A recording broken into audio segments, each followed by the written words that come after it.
Hello बच्चों, gangs of topper welcomes you again. तो आज हम लोग chapter number 4 geography class 10th agriculture पढ़ेंगे। तो ये चैप्टर बहुत इंपॉर्टेंट है एज अ सिलेबस में भी और आपके लाइफ में भी, क्योंकि एग्रीकल्चर ऐसा सब्जेक्ट है या ऐसा टॉपिक है जो कहीं ना कहीं हर लोग से जुड़ा हुआ है एग्रीकल्चर। तो ये एग्रीकल्चर जो वर्ड है ये लैटिन वर्ड से बना हुआ है, मतलब ये लैटिन वर्ड से डिराइव्ड हुआ है।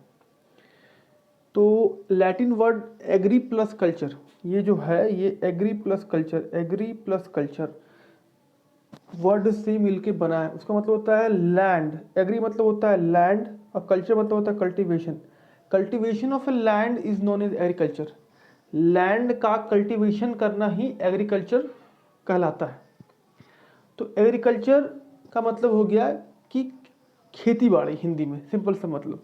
लेकिन एग्रीकल्चर का मतलब क्या हुआ? Cultivation of a land. Land पे कुछ भी कल्टीवेट करेंगे, लैंड पे कुछ भी हम लोग उगाएंगे या कुछ भी उस पर अनाज आएगा या कुछ भी उस पर उगेगा, और जब उसमें से कुछ उपज होगा तो उसको बोलते हैं एग्रीकल्चर। तो एग्रीकल्चर लैटिन वर्ड से मेरा डिराइव्ड है और उसका मतलब होता है कल्टीवेशन ऑफ लैंड। ठीक है, अब ये पूछ रहा है कि एग्रीकल्चर है जो इंडिया को एग्रीकल्चर लैंड कहा जाता था, इंडिया को कृषि प्रधान देश कहा जाता है, मतलब कहा जाता था, अभी भी कहीं ना कहीं है। पहले ये जीडीपी में, हमारा जो भारत के जीडीपी में 70%, करीब 60 से 70% इसका हिस्सा था एग्रीकल्चर का, क्योंकि हर लोग अभी भी कहीं ना कहीं डायरेक्टली और इनडायरेक्टली एग्रीकल्चर पे जुड़े हुए हैं। आप जो खाना खा रहे हैं वो क्या है? इनडायरेक्टली ही कहीं ना कहीं तो कोई ना कोई किसान खेत में उगाया होगा तो आपको खाना मिला है। तो इनडायरेक्टली या डायरेक्टली हर लोग ना खेती बाड़ी से कहीं ना कहीं जुड़े हुए हैं, उसके अनाज से या उसके भोजन से। तो ऐसा इसलिए कहा जाता था कि भारत एक कृषि प्रधान देश है या एग्रीकल्चर लैंड है, क्योंकि एग्रीकल्चरल कंट्री है, क्योंकि 2/3 जो है ना पॉपुलेशन एग्रीकल्चर पे डिपेंड है अभी भी। मतलब डायरेक्टली और इनडायरेक्टली नहीं, मतलब ये कहीं ना कहीं डिपेंड है एग्रीकल्चर पे। एग्रीकल्चर एक्टिविटीज़ का मतलब होता है कुछ भी, एनिमल हस्बेंड्री भी एग्रीकल्चर एक्टिविटी है। मतलब वहाँ पे गाय पालना या गाय भैंस का पालन करना या दूध दूध बेचना, कोई कहीं ना कहीं डायरी प्रोडक्शन, तो कहीं ना ये भी एक तरह से ना एग्रीकल्चर का ही हिस्सा होता है, जिसको हॉर्टिकल्चर बोलते हैं या रेयरिंग ऑफ एनिमल्स बोलते हैं। तो यही बताना चाह रहा है कि 2/3 हिस्सा ना एग्रीकल्चर एक्टिविटी में इन्वॉल्व है। एग्रीकल्चर क्या प्राइमरी एक्टिविटी है, मतलब क्या उससे हमको बेसिक चीज़ मिलता है, फूड ग्रेन्स। बिना खाना के कैसे आप जिंदा रहिएगा, तो फूड ग्रेन्स मिलता है। वही बता रहा है कि 2/3 पीपल इस एक्टिविटी में डायरेक्टली इन्वॉल्व है या इनडायरेक्टली इन्वॉल्व है, मतलब कि मैक्सिमम पार्ट ऑफ कंट्री के जो लोग हैं वो इसमें इन्वॉल्व है एग्रीकल्चर में, खेती बाड़ी में। और ये क्या है? प्राइमरी एक्टिविटी है, मोस्ट इंपॉर्टेंट है। और इससे क्या क्या मिलता है? रॉ मटेरियल मिलता है। तो रॉ मटेरियल किसको मिलता है? बहुत सारे इंडस्ट्रीज को मिलता है, जैसे कि कॉटन इंडस्ट्री है, शुगर कैन इंडस्ट्री है, टेक्सटाइल इंडस्ट्री, इस सबका क्या रॉ मटेरियल है। शुगर कैन को क्या चाहिए, मतलब शुगर इंडस्ट्री को जो चीनी बनाता है उसको क्या चाहिए? गुड़ बनाना है तो उसको चाहिए शुगर कैन, मतलब गन्ना चाहिए। तो ये क्या है? उसका रॉ मटेरियल। टेक्सटाइल इंडस्ट्री मतलब क्या? जहाँ पे अप्रैल बनता है, जहाँ पे कपड़ा बनता है। कॉटन चाहिए, तो कॉटन क्या है मेरा बताइए? कॉटन रॉ मटेरियल है, लेकिन जब वो फिनिश गुड में आएगा तो मतलब वो जब कंप्लीट इंडस्ट्री में जाएगा और वो मैन्युफैक्चर होगा तो एक कपड़ा बनेगा। तो वही बता रहा है कि ये बहुत सारा रॉ मटेरियल है बहुत सारे इंडस्ट्रीज के लिए। ये बहुत सारा एग्रीकल्चर प्रोडक्ट भी मिलता है हमको, मतलब बहुत सारा खेती बाड़ी से बहुत सारा एग्रीकल्चर प्रोडक्ट भी मिलता है, जैसे कि टी हो गया, कॉफ़ी हो गया, स्पाइसेस मतलब मसाला हो गया, जो हम लोग एक्सपोर्ट भी करते हैं बहुत सारा कंट्री को, मतलब फॉरेन कंट्री में।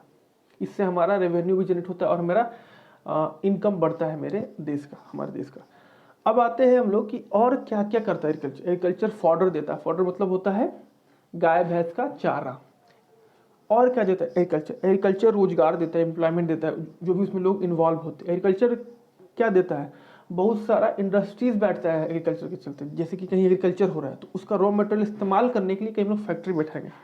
तो ये सब एग्रीकल्चर का ना एडवांटेजेस है बहुत सारा। तो और कहीं ना कहीं हमारा देश एग्रीकल्चर कंट्री के रूप में जाना जाता है।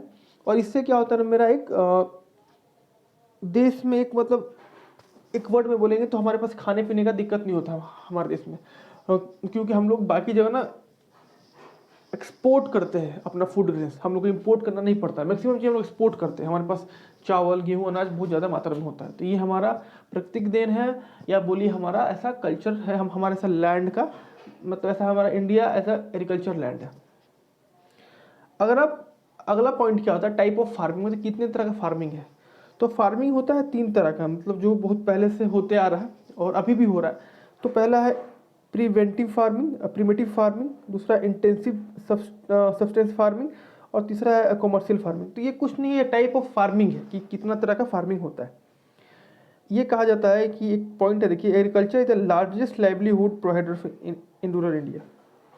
जो एग्रीकल्चर है, खेती बाड़ी है, वो ना इंडिया में मैक्सिमम लाइवलीहुड, मतलब मैक्सिमम रोजगार देने का काम करता है। हम बताए ना कहीं लोग एग्रीकल्चर से जुड़े हुए, कोई इंडस्ट्रीज में भी है, काम कर रहा है। अगर वो इंडस्ट्री शुगर की इंडस्ट्री है या टेक्सटाइल इंडस्ट्री है, तो कॉटन आ रहा है मेरा एग्रीकल्चर से। तो क्या हो रहा, एग्रीकल्चर बहुत लोग को नौकरी भी दे रहा है। बहुत लोग जो डायरेक्ट काम करते हैं, सब्जी बेचते हैं, या किसी का फार्म है जो ऑर्गेनिक खेती करते हैं, आजकल तो ये चलन चला हुआ है ऑर्गेनिक फार्मिंग का, और बहुत तरह का फार्मिंग होता है। तो ये कहीं ना कहीं लोग को एम्प्लॉयमेंट देता है।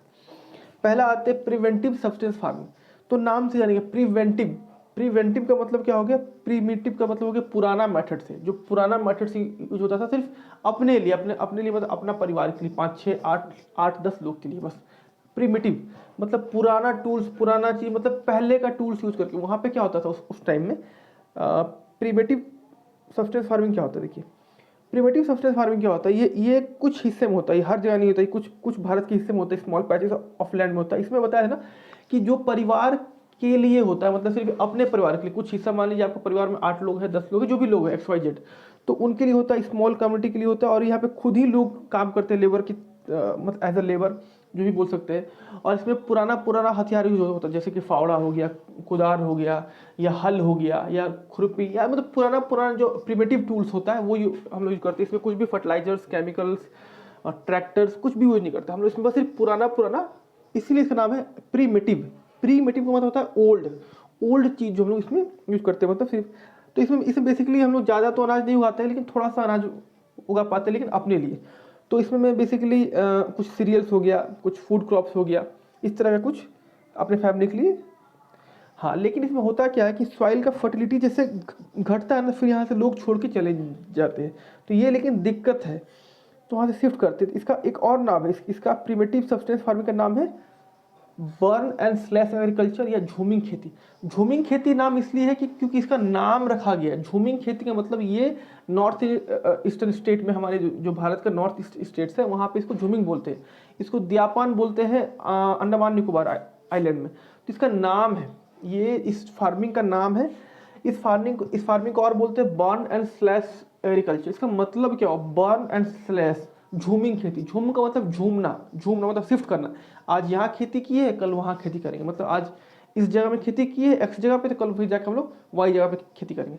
इसमें होता है क्या है कि उस फॉरेस्ट एरिया को हम लोग आग लगा के खत्म कर देते हैं। मतलब वो उसका मतलब आग लगाने के बाद उस फॉरेस्ट एरिया में काट उठ के उसको, मतलब उसको पूरा हम लोग फॉरेस्ट को क्लियर कर लेते हैं। उसके बाद वहाँ हम लोग खेती करते हैं। जब वहाँ खेती करते हैं ना, तो जो उसका राख होता है, एसेस जो उसका होता है, वो कहीं ना कहीं एज अ मैन्योर काम करता है, एज अ खाद के रूप में काम करता है। लेकिन कुछ ही दिन तक, क्योंकि हम लोग इसमें एक्सटर्नल कुछ भी नहीं डाल रहे, कोई भी इसमें फर्टिलाइजर्स नहीं डालते, कोई भी केमिकल्स नहीं, कोई भी बाहर का एक्सटर्नल मशीन यूज नहीं हो रहा। इसी के चलते एक आध 2 साल, 8 साल, एक आध 2 साल के बाद, या जो भी साल होता है, कुछ बहुत मतलब शॉर्ट पीरियड के लिए, उसका फर्टिलिटी खत्म हो जाता है। फर्टिलिटी धीरे धीरे खत्म होता है। जैसे फर्टिलिटी खत्म होता है, तो फिर यहाँ से लोग ना शिफ्ट कर जाते हैं। इसी नाम शिफ्टिंग एग्रीकल्चर। शिफ्टिंग, एक जगह से दूसरी जगह जाना, इसलिए बोलते हैं शिफ्टिंग एग्रीकल्चर। इसका नाम है burn and slash agriculture. Burn मतलब इसको जलाएंगे, और स्लैश का मतलब होता है खत्म कर देना, पीट पीट के उस लैंड को पूरी तरह क्लियर करना। इसीलिए इसको बोलते हैं बर्न एंड स्लैश एग्रीकल्चर बोलते हैं। झूमिंग का तो मतलब हो गया, झूमना मतलब होता है घूमना, एक जगह यहाँ जाएंगे फिर वहाँ जाएंगे। इसीलिए इसका बस नाम पड़ा हुआ है, हर स्टेट्स में इंडिया का अलग अलग इसका नाम है ये। लेकिन इन्वायरमेंट के लिए अच्छा नहीं होता है, क्योंकि मान लीजिए इससे क्या होता है, आप हर जगह लैंड में जा जाके उस लैंड का फर्टिलिटी ना खराब कर दे रहे हैं, और वहाँ पे फॉरेस्ट भी आप क्लियर कर दे रहे हैं। तो वहाँ इन्वायरमेंट खराब हो रहा है, वहाँ पे आप आग जला रहे हैं, तो उससे पोल्यूशन भी हो रहा है, इन्वायरमेंट डिग्रेड कर रहा है। तो ये अच्छा नहीं माना जाता, लेकिन पहले के लोग करते थे। तो ये लेकिन स्मॉल के लिए होता है, मतलब 8-10 परिवार के लिए होता है, और ये अपने लिए होता है। इसको बेचते उचते नहीं लोग, अपने के लिए होता है। और बताया नहीं, ये लार्ज प्रोडक्टिविटी के लिए नहीं होता, ये सिर्फ स्मॉल स्केल के लिए होता है। अगला देखिए क्या है, इंटेंसिव सब्सटेंस फार्मिंग। इंटेंसिव का मतलब क्या है, इंटेंशन मेरा, मेरा इंटेंशन है कि इससे हम मैक्सिमम प्रॉफिट उगा पाए। मतलब इसमें क्या होता है, इंटेंसिवली मतलब होता है कि जबरदस्ती, मतलब इसमें ये प्रेशर ऑफ लैंड डालते हैं, मतलब लैंड पे इतना प्रेशर डालते हैं, मतलब कम लैंड पे हम लोग मैक्सिमम आउटपुट चाहते हैं। मतलब मान लीजिए अगर 1 हेक्टेयर लैंड है, वहाँ पे मान लीजिए 100 केजी अनाज आएगा, मतलब या 1 टन अनाज आएगा, तो वहाँ पे हम 10 टन अनाज को मतलब ये करेंगे, उगाएंगे। कैसे? तो इंटेंसिव, मतलब जो मेरा इंटेंशन ही है कि उस पर हम बहुत ज़्यादा अनाज उगाए। इसका नाम से याद कीजिए, इंटेंसिव मतलब इंटेंशन है कि उससे हम ज़्यादा से ज़्यादा अनाज उगा लें, इंटेंसिव करते हैं। इसमें होता क्या है कि पॉपुलेशन बढ़ रहा है, तो इतना ज़्यादा पॉपुलेशन बढ़ गया, हाई पॉपुलेशन है, तो उसका जो फुलफिल करने के लिए जो उसको फूड ग्रेन्स चाहिए, अनाज चाहिए, हम लोग प्रेशर डालते हैं लैंड पे। मतलब प्रेशर डालते हैं लैंड के मतलब कि उस लैंड से जितना आउटपुट होना चाहिए उससे मैक्सिमम आउटपुट हम लोग ले लेते हैं। कैसे लेते हैं? उसमें हम लोग बेसिकली बहुत तरह का फर्टिलाइजर्स यूज करेंगे, बहुत तरह के केमिकल्स यूज करेंगे। एनपीके है, सोडियम पोटासियम, बहुत सारा फर्टिलाइजर्स है, केमिकल्स है, मैन्योर्स है, बहुत सारा मशीन्स यूज करते हैं, ट्रैक्टर है, थ्रेसर है, बहुत सारा तरह का चीज़ यूज करते हैं, मॉडर्न टेक्नोलॉजी यूज करते हैं, HYB seed, hybrid seed use करते हैं। तो बहुत सारा उस पर प्रेशर डालते हैं, बायोकेमिकल्स इनपुट डालते हैं, ताकि मेरा मैक्सिमम आउटपुट आ सके उस लैंड से। हम बता रहे हैं कि मेरा पॉपुलेशन बहुत ज़्यादा बढ़ रहा है, लेकिन हमारे पास लैंड लिमिटेड है, तो इसलिए उस लैंड पे मैक्सिमम प्रेशर आता है। जब उस लैंड पे मैक्सिमम प्रेशर आएगा ना, तो उसी को बोलते हैं इंटेंसिव। मतलब मेरा इंटेंशन ही है कि उससे मैक्सिमम आउटपुट निकाल पाए, तो उसको बोलते हैं इंटेंसिव सब्सटेंस फार्मिंग। ठीक है, इसमें मल्टीपल क्रॉपिंग होता है, क्योंकि लैंड कम है तो उसमें हम लोग मल्टीपल क्रॉपिंग करेंगे। मान लीजिए कभी चावल, कभी गेहूँ, कभी वाटरमेलन, कभी कुछ भी, मतलब उस पर मल्टीपल टाइप का हम लोग क्रॉपिंग करते हैं। बोले ना मैक्सिमम आउटपुट हमको चाहिए उससे। सिंपल सा अर्थ में कि हम लोग ज़रूरत से ज़्यादा उस पर प्रेशर डाल के उससे हम लोग फार्मिंग करते हैं। हाँ, ऑब्वियस ये अच्छा नहीं है लैंड के, लेकिन हम लोग इसके लिए बहुत सारा फर्टिलाइजर्स, केमिकल्स, बहुत सारा नया नया मेथड्स यूज कर रहे हैं, ताकि उस लैंड का फर्टिलिटी मेंटेन रहे, इम्पैक्ट मत पड़े। लेकिन इम्पैक्ट तो कहीं ना कहीं पड़ता ही है। अगला आता है कॉमर्शियल एग्रीकल्चर। नाम से मेरा कॉमर्शियल मतलब होता है बेचने के लिए। ये होता है प्योर बिजनेस। इसमें हम लोग अपने खाने पीने के लिए नहीं, मैक्सिमम इसमें मैक्सिमम लैंड यूटिलाइज करते हैं और बड़ा बड़ा जमीन पे हम लोग इस पर खेती बाड़ी होता है। सिर्फ किसी खास चीज़ का होगा, जैसे कि शुगर कैन का है तो सिर्फ शुगर कैन का होगा, राइस का है तो राइस का होगा, उसमें और कुछ नहीं। वीट का है तो वीट होगा। इसमें क्या होता है, इसमें हमको मैक्सिमम फायदा कमाना होता है। इसका मेन पर्पस ही है कि बेचना। इंटेंसिव मेन इसमें क्या था, उसमें क्या था कि हम अपने लिए करते थे प्रिवेंटिव में। इसमें क्या है, बेचना, मतलब मैक्सिमम प्रॉफिट कमा पाए। इसका नाम ही है कॉमर्शियल। इसी को बोलते हैं प्लांटेशन एग्रीकल्चर। इसमें हम लोग प्लांट करते ही हैं ताकि मेरा फायदा हो सके। तो ये क्या लिख रहा है, मेनली फॉर कॉमर्शियल पर्पस। जो हम बताया, इसका मेन मकसद वही है कि कॉमर्शियल पर्पस के लिए हम लोग यूज कर पाए। अगला क्या है, इसमें बहुत सारा हम लोग मशीन्स यूज करते हैं, जो बता रहे थे, मशीन्स, मॉडर्न टेक्नोलॉजी यूज करते हैं। इसमें high variety of seeds use करते हैं, HIB seeds, fertilisers, best irrigation material use करते हैं, पानी वानी का सुविधा। मतलब इसको बेसिकली हम लोग हर तरह का फैसिलिटी देते हैं ताकि मेरा मैक्सिमम प्रॉफिट आ सके। ये पूरा का पूरा प्रॉफिट बेस्ड है, मेरा कितना लाभ हो सके।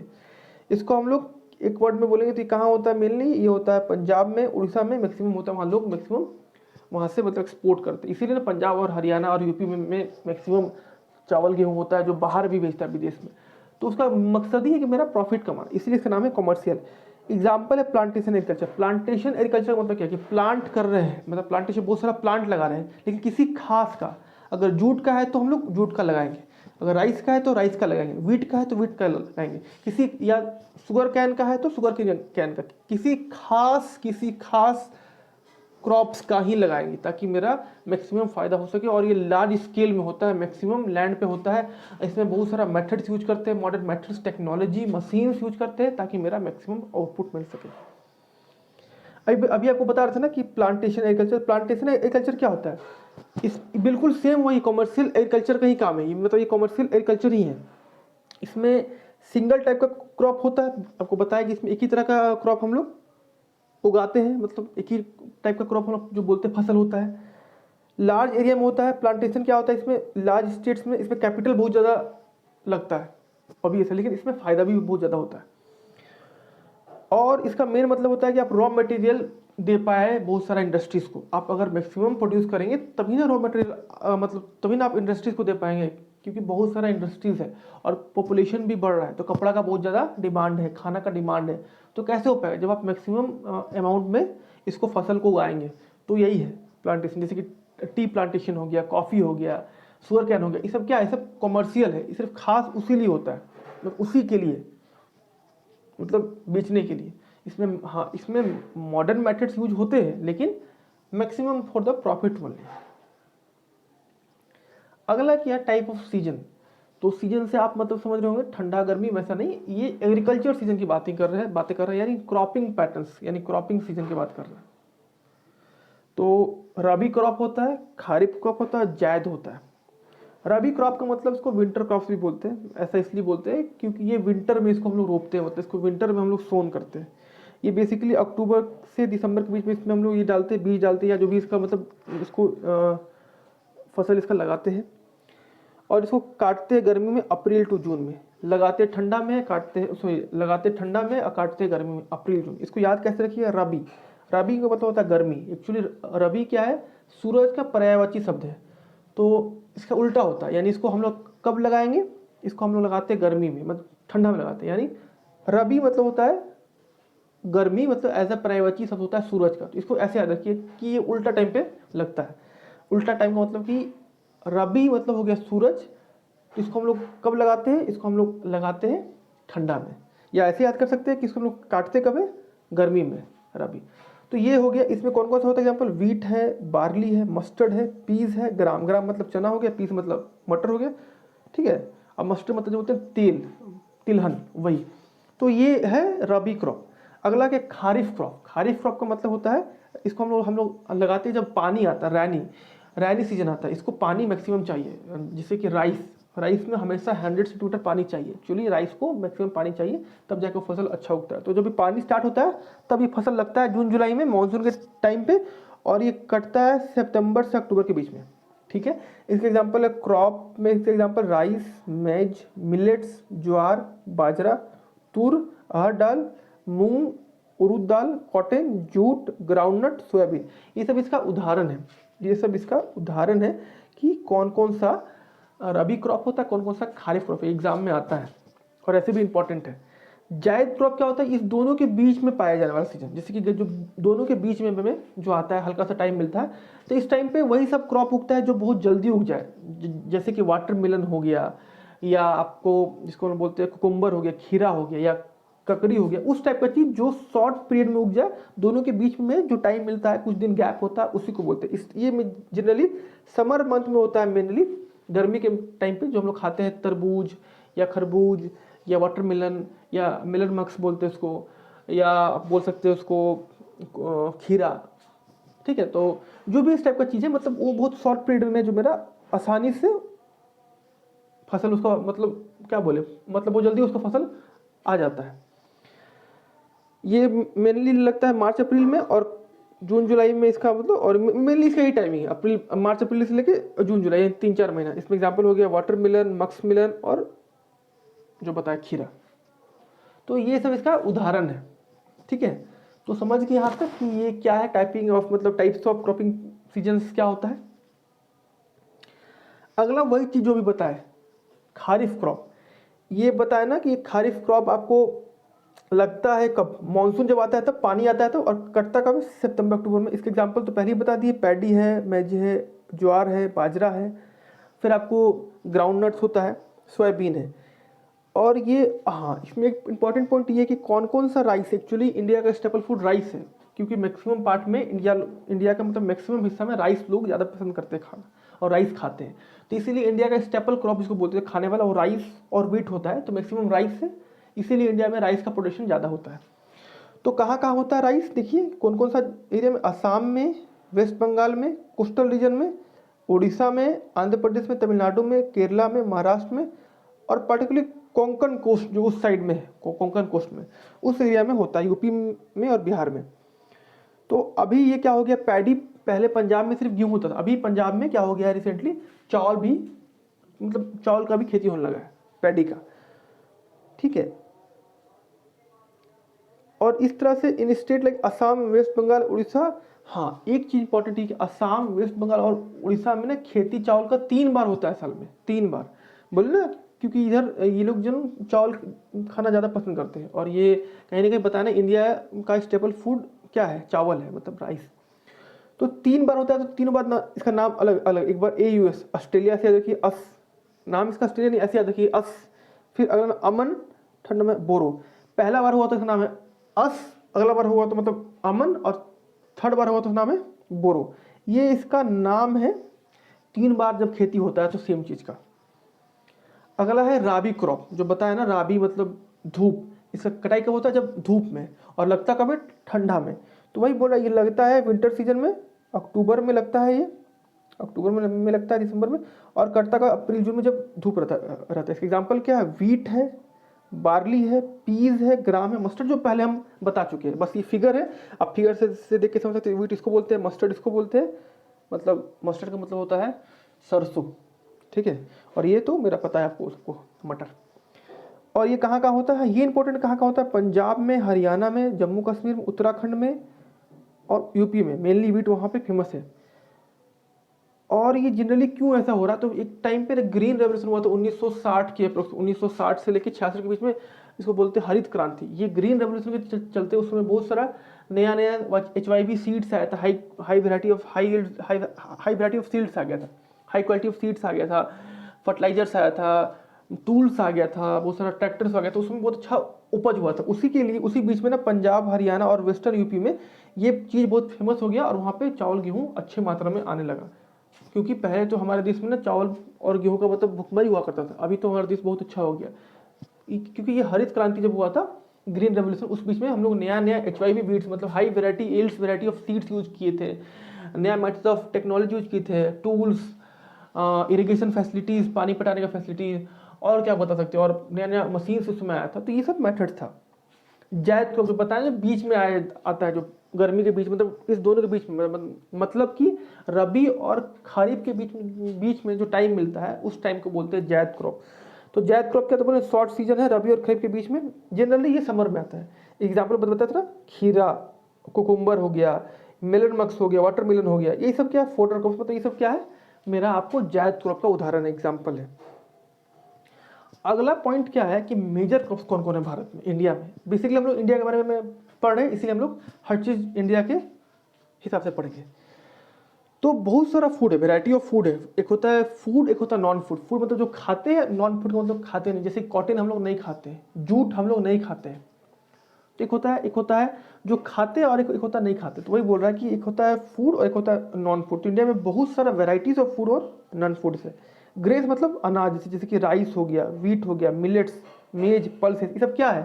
ये सब ग्रेन्स है, ये सब खाद अनाज है। ये फूड क्रॉप्स क्या होता है? अदर देन ग्रेन्स के अलग कैटेगरी का, मतलब इसको रखें हम लोग ग्रेन्स के कैटेगरी में, इसको रखें ग्रेन्स के कैटेगरी से अलग। Sugar cane, wild seed, tea, coffee, horticulture. मतलब ऐसा नहीं कि इसको खाते नहीं है, लेकिन ये उस कैटेगरी में नहीं है। शुगर केन में लोग खाते हैं, वाइल्ड सीड का मतलब होता है तिलहन हो गया, फिर कॉफ़ी, चाय, टी, और तो पता ही हॉर्टिकल्चर क्रॉप्स। हॉर्टिकल्चर क्रॉप्स मतलब होता है सब्जी और फल, ठीक है ना। अगला होता है नॉन फूड, बोले कुछ कुछ खाते नहीं है, जैसे कि रबर हो गया, कॉटन हो गया, जूट हो गया, और कुछ मेरा हो गया फाइबर क्रॉप्स। तो ये मेजर क्रॉप्स है जो भारत में पाया जाता है, ठीक है। अगला क्या है? वही चीज़ बता रहे हैं, मेजर क्रॉप्स। इसका बस आपको एक लाइन से, एक फिगर के फॉर्म में है।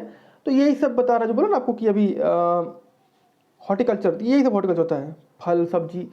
तो इसमें क्या वैरायटी ऑफ वही चीज़ है, नॉन फूड से और फूड से, जैसे राइस हो गया, वीट हो गया, मिलेट्स है, पल्सेस है, tea, coffee, sugar cane, wild seed, cotton, jute, और कुछ में ना फाइबर का भी क्रॉप्स होता है।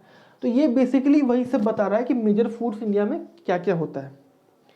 अगला क्या? तो हम लोग पढ़ेंगे स्पेशली राइस के बारे में और वीट के बारे में पढ़ेंगे कि इसका ज्योग्राफिकल कंडीशन क्या होता है, कैसे उगता है, मतलब कैसे, इसके लिए क्या तापमान चाहिए, इसके लिए क्या टेम्परेचर चाहिए, इसके लिए क्या, कौन सा मंथ चाहिए, कितना पानी चाहिए। तो यही सब है।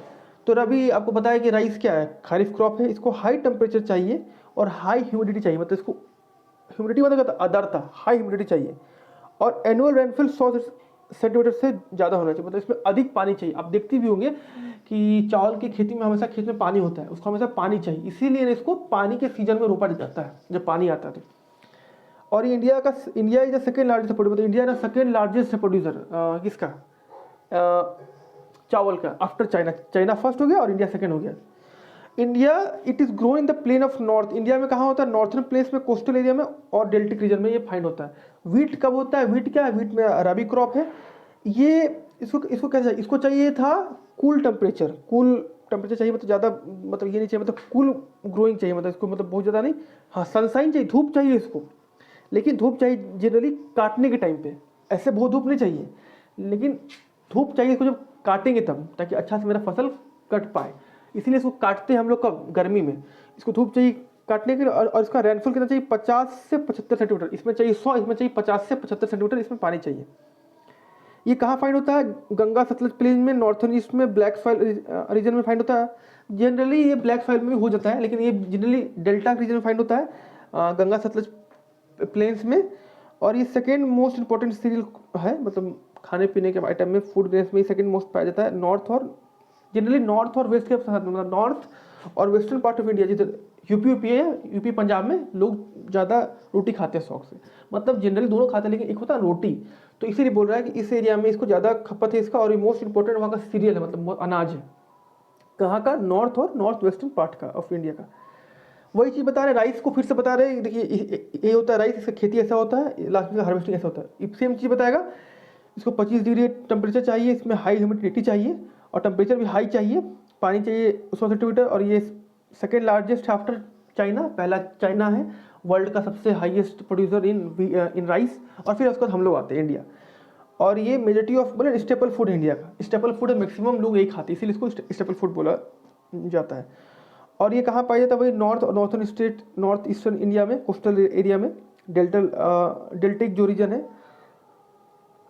और इसमें इरिगेशन के थ्रू हम लोग पानी देते हैं, कैनाल सिस्टम है, ये सब बता रहा है। और यूपी में इसको मतलब ज़्यादा मतलब उस एरिया में होता है। तो इसमें यही इतना ही अभी तक आपको पढ़ना है, मतलब ठीक है। नेक्स्ट वीडियो आएगा अगले पार्ट में, इसके बाद उसको वीट के बारे में और भी आपको हम पूरा का पूरा इसके बारे में एक्सप्लेन कर देंगे अच्छे से आगे कि क्या क्या है। इसका एक पार्ट हुआ, इसका 3-4 पार्ट आएगा, एक्चुअली थोड़ा सा बड़ा चैप्टर है। तो जैसा आप लोग को पहले से भी पता है कि हम लोग का ऐप आ चुका है, वो भी लाइव है। आप ऐप जाके प्ले स्टोर से डाउनलोड कर सकते हैं, और उसमें भी बहुत सारा पेड अनपेड कोर्सेज हैं, आप देख सकते हैं एक बार। कुछ भी अगर कोई भी इशू है तो ये हमारा व्हाट्सएप नंबर है हम लोग का, और इसमें आप क्वेरी कर सकते हैं। Please support us. और ये हमारा सोशल मीडिया पेज है। और थैंक यू। और कुछ भी कोई भी क्वेरी है, कुछ भी क्वेश्चन है, आप कमेंट करके बताइए, उसका हम लोग आंसर बताएंगे। और भी हम लोग से कुछ भी सपोर्ट चाहिए तो प्लीज़ बताइए। और thank you for your time to watch this video.